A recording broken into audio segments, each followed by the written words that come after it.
Yeah, I think it's time to check out what became of the planned sequel. It's gonna be called Shadowgate Rising, apparently, if this is to be believed.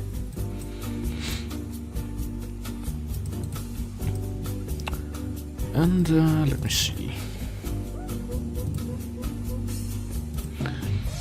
But because it wasn't actually made into a game ever, it was instead made into rather. Wait for it. Wait for it.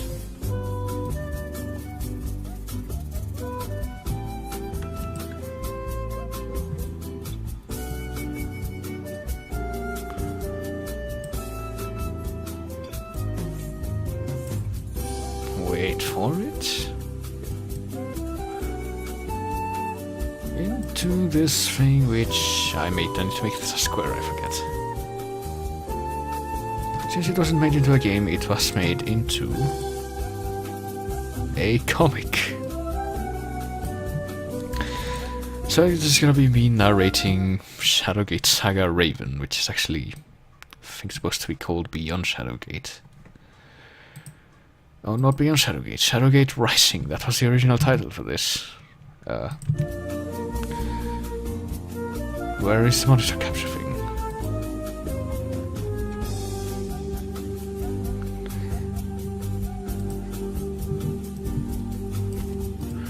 I don't need to show this better, I think. Yep, here we go. Based on Shadowgate Rising, this is the Shadowgate comic that someone made. It only has 22 pages, but apparently it was important enough to be considered a part of the Shadowgate lore.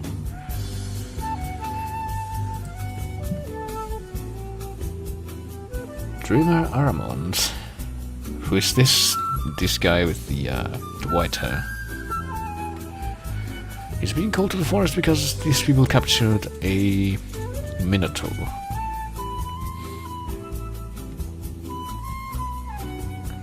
But they don't like him. Meanwhile, you know, let's take a moment away from Minotaur persecution. Also, I should probably make this a little bit more legible. There we go. You know, for what that's worth. The people of Winterfell do not understand this woman. They choose to do nothing. There's poison growing under the nest and then ignoring it. Apparently, yep. She did something for them and they didn't really become grateful. Because he's a magician, you know. Big shocker, they eventually chose to go for this plotline. In which blind men groping about in the dark, yeah. They fear magic because people started becoming less friendly towards magic. And more leaning towards science. I don't know what these guys in the cults are. I don't think they ever appeared in any of the Shadowgates unless they're like the wraiths from the first game, I don't know. And apparently whoever this woman is, she faced the Warlock Lord. I don't know how that happened, they don't really go into it. And she also learned from Lakmir. That was your first mistake. You shouldn't learn from Lakmir, he's kind of a shitlord. But I guess keeping with the notion where they show these orbs which apparently have great magical power for anyone who knows how to use them. Because we saw Agar use one of these in the N64 game that I just finished. Apparently it's called a soul orb. And someone saw her use it. Who could this be? Why, it's a skull. Master Eurystheus del Tremaine, practitioner visionary seer. Got a bit of very subtle innuendo with this. But apparently he's knowledgeable enough that he knows what a soul orb is, so that's quite convenient. And now they're traveling together. This woman, whose name is apparently Raven. And the skull of the wizard Eurystheus, who is now being called Yorick. I wonder if that's going to be a reference at any other point within the Shadowgate games. But of course, if you've seen or played the Shadowgate remake, you might already know that you get a helping skull in that game called Yorick, so may or may not be this guy right here. It's a lot less expressive though, since it is a skull. Apparently, Yorick here wants to play the part of the Master of Destiny.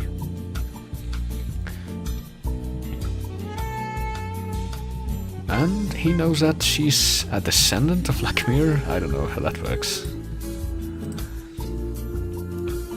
And that's enough to convince her to take him with her.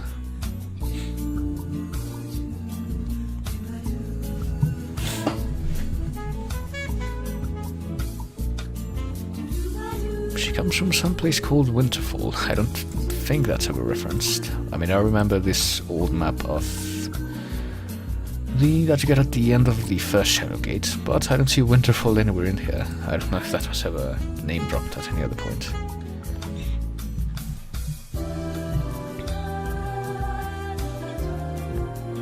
And of course, there's a royal proclamation, being made for the death of the rebels.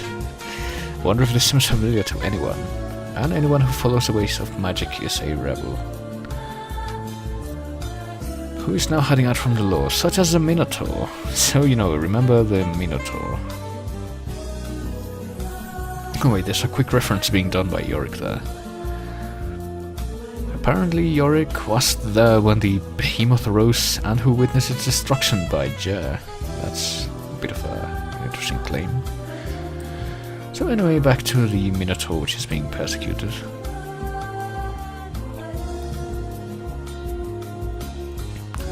But Raven apparently has an idea as to how to deal with this situation.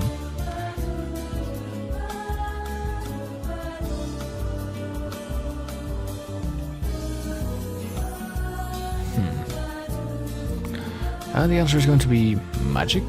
I don't know what those dark blasts are. Oh, they're dark wolves. Of course. With bloodlust in their eyes. Which she's controlling somehow. But the guy with white hair, whose name I already, whose title rather, I already forgot.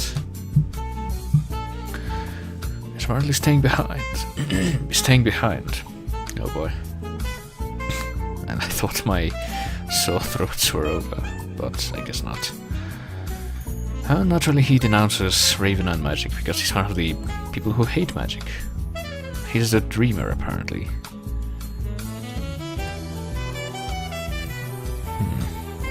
Violence is the language he understands, so... So of course she frees the Minotaur. And now he has no choice but to flee. And Yorick is speechless. That's a nice expression.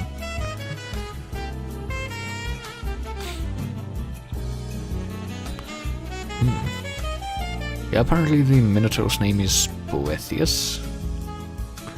And it's a bit suspicious that he was found the way that he was.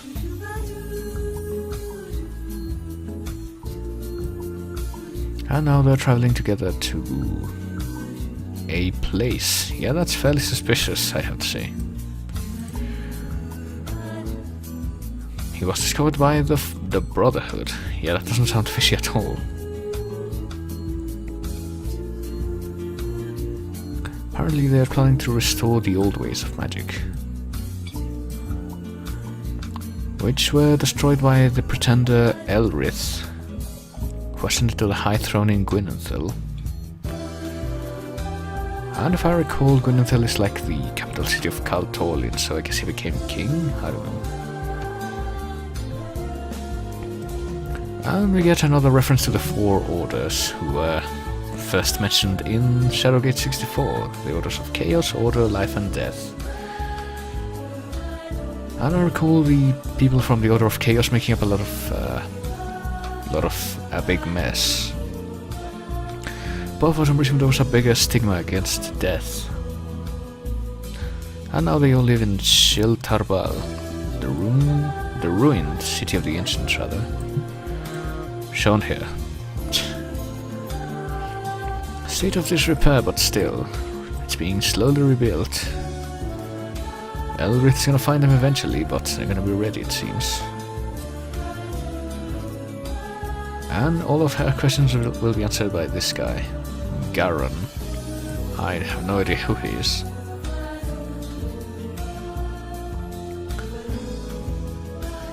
Again, Winterfall, a place that I don't think has been referenced in the games.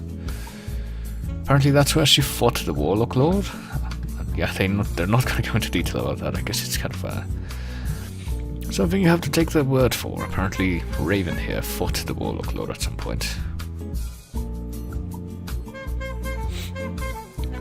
But she doesn't seem convinced that this is a fine place for the re-establishing of magic. Since none of these people are proper magicians yet. And now she's met by this guy, Jackil. He looks trustworthy, doesn't he? He looks like the friendliest of all guys. He definitely doesn't look evil. No, sir.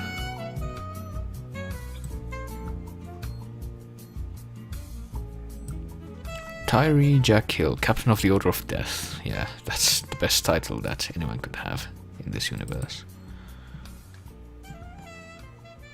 Also, I need to reset this since it's ending. And he says that apparently she's acting as a pawn for Garon. There is no gaggle of sorcerers here. And the Minotaur was sent specifically so she would be led here. Which apparently the guy doesn't deny, since she seems entirely convinced that that's the case now.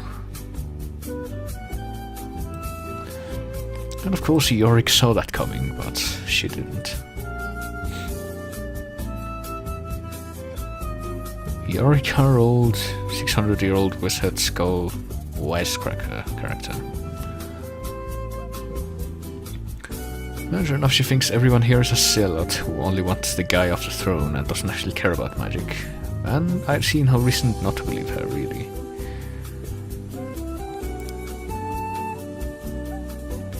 Apparently she's particularly unsympathetic towards the Order of Chaos. I can see why she should.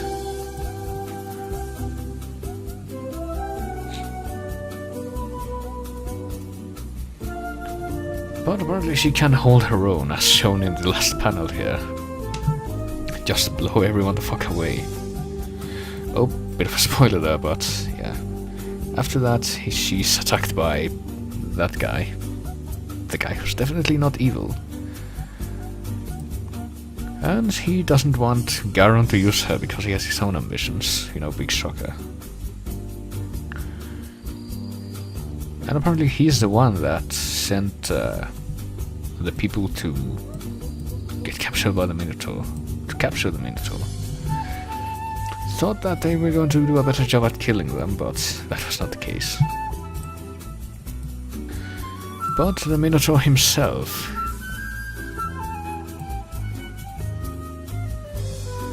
goes ahead and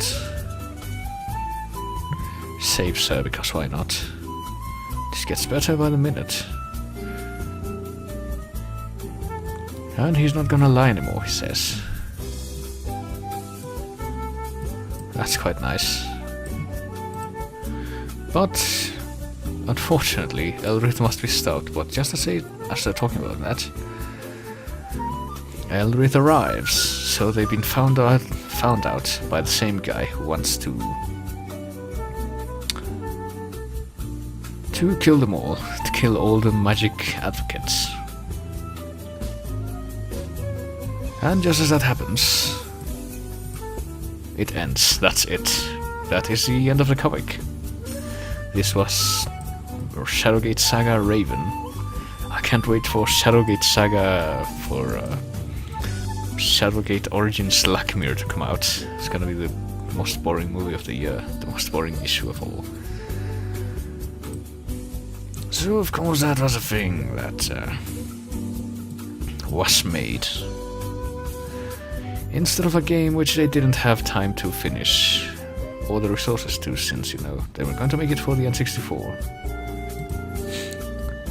But it was too close to the end of its lifespan, and they didn't have the resources to make it on the GameCube apparently, so they just scrapped it and turned it into that.